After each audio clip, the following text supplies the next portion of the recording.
τα οποία θέλετε να στείλετε. Εντάξει, πρώτα να πούμε ότι εγώ προέρχομαι από τις τάξεις της παρατάξης, μιας και ήμουν πρόεδρος της Πλατείας του Πανεπιστημίου Κύπρου, είμαι στην ΕΔΙΣΗ και σήμερα είμαι εκλεγμένο μέλος του Πολιτικού Γραφείου. Η ενασχόληση μου με τα κοινά είναι για μένα τρόπος ζωής. Ασχολούμαι με τα κοινά γιατί πίστευα και πιστεύω ότι η κοινωνία αλλάζει όταν εμείς οι ίδιοι άνθρωποι προτείνουμε λύσεις, εισηγήσεις και προτάσεις.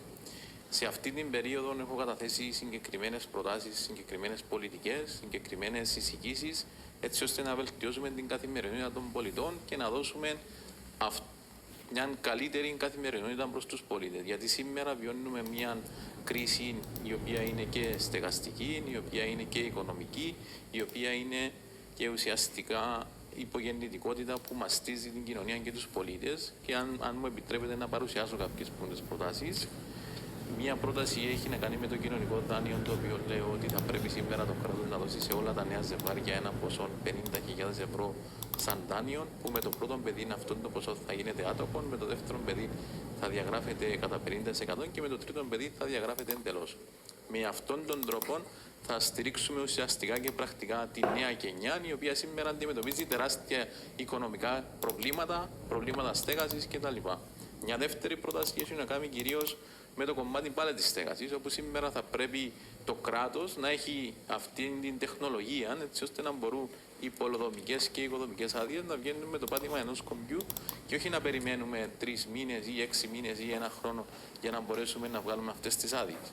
Το τρίτο έχει να κάνει με τους συνταξιούχους μας, που είναι μια άλλη μεγάλη ομάδα πολιτών, οι οποίοι σήμερα αντιμετωπίζουν μια τεράστια κρίση, οικονομική κρίση, γιατί το να παίρνουν 400 και 500 ευρώ σύνταξη προφανώς δεν είναι αρκετά για να μπορέσουν να βγάλουν τον μήνα τους.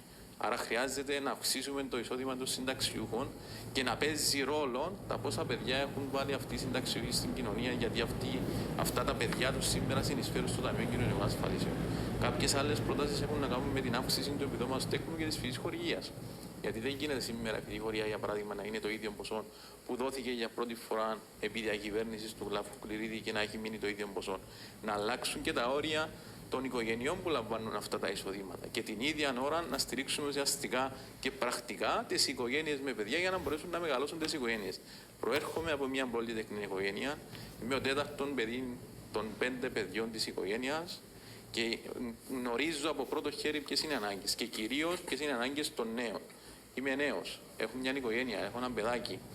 Αντιμετωπίζω καθημερινά και εγώ τα προβλήματα της καθημερινότητας και ξέρω ότι τα προβλήματα για να λυθούν πρέπει να προτείνουμε λύσεις.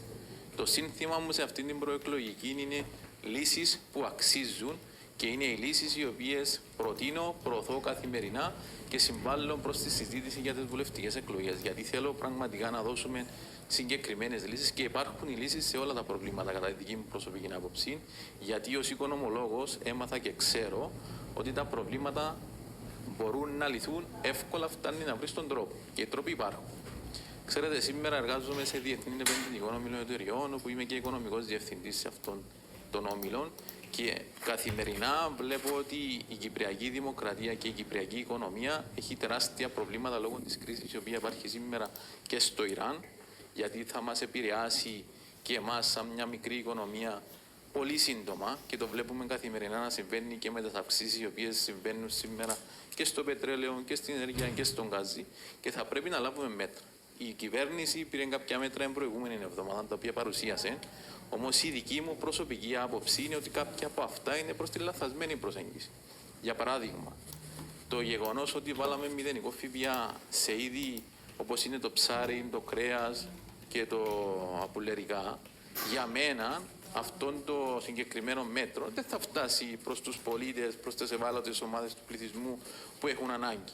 Καλύτερο θα ήταν να αυξήσουμε το επίδομα τέκνου, που είναι οι οικογένειες με παιδιά που σήμερα είναι οι ευάλωτες οικογένειες που αντιμετωπίζουν αυτά τα προβλήματα, να έρθουμε να αυξήσουμε τις συντάξεις, να δώσουμε ένα ποσό προς τους συνταξιούχους, οι οποίοι πάλι είναι μια μερίδα του κόσμου, οι οποίοι σήμερα αντιμετωπίζουν προβλήματα, και την ίδια ώρα να δούμε τις άλλες ευάλωτες ομάδες του πληθυσμού που αντιμετωπίζουν αυτά τα προβλήματα.